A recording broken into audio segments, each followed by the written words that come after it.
নমস্কাৰ মই সমুদ্ৰকাজত স্বাগতম জনাইছো আপোনালোকক SKGYT নিউজৰ এটা নতুন ভিডিঅলৈ আৰু আজিও মই আপোনালোকলৈ বহুকেইটা গুৰুত্বপূৰ্ণ খবৰ লৈ আহিছো গতিকে ভিডিঅটো শেষলৈকে চাই থাকিব।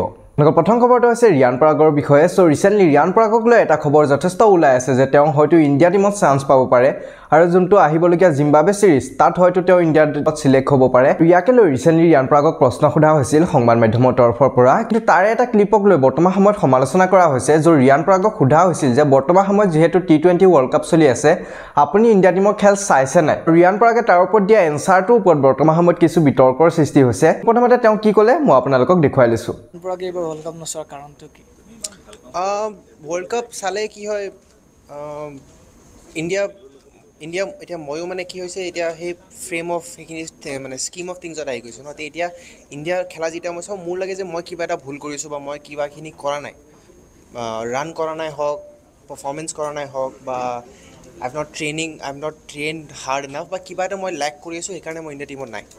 তে সেইটো চাই পেলাই সেই ফিলিংটো মোক নালাগে ন। তে সেইটো ফিলিং এভইড কৰাতকৈ মই গৈ পেলাই নেটত প্ৰেক্টিচ কৰোঁ। বাট যেতিয়া ইণ্ডিয়াৰ মেটচ চলিছে মই শুই আছোঁ, ইণ্ডিয়া মেটচ শেষ হ'লে শুই উঠি পেলাই ৰাতিপুৱা জিমত গৈ আছোঁ। তে আই থিংক সেই ফিলিংটো আহে, সেইকাৰণে মই কৈছোঁ যে নাই খেলাটো চাম কিয়, যেতিয়া খেলিম নিজকে চাই ল'ম।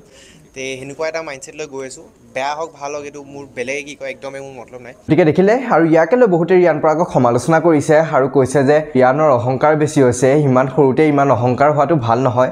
আৰু আপোনালোকে ইয়াৰ বিষয়ে কি ভাবে তলত কমেণ্ট কৰি জনাব পাৰে। পিছৰ খবৰটো হৈছে মুখ্যমন্ত্ৰী ডক্টৰ হিমন্ত বিশ্ব শৰ্মাৰ বিষয়ে। তাকে মুখ্যমন্ত্ৰীয়ে সকলোৰ আগতে এজন SPক ধমক দিয়ে। আচলতে সেই অঞ্চলৰ জেলৰ পৰাই এজন লোক পলাই যায় আৰু সেই কথাটো শুনি পেলাই মুখ্যমন্ত্ৰী আচৰিত হৈ পৰে আৰু তেওঁ তাৰ SPজনক মাতি আনি কি ক'লে মই আপোনালোকক দেখুৱাই দিছো। জেলৰ পৰা পলাই গ'ল নেকি?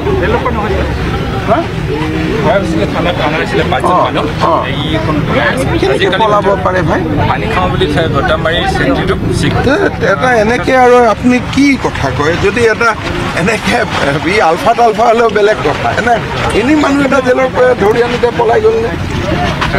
বহুত বদনাম হৈছে আপোনালোকৰ। দেখিলে বন্ধুসকল আজি এই ভিডিঅ'টো ইমানেই। যদি ভাল পালে লাইক শ্বেয়াৰ কমেণ্ট কৰিবলৈ নাপাহৰিব আৰু চেনেলত যদি নতুনকৈ আহিছে তেনেহ'লে ছাবস্ক্ৰাইব কৰিব। আজিলৈ ইমানেই, ধন্যবাদ। জয় অসম।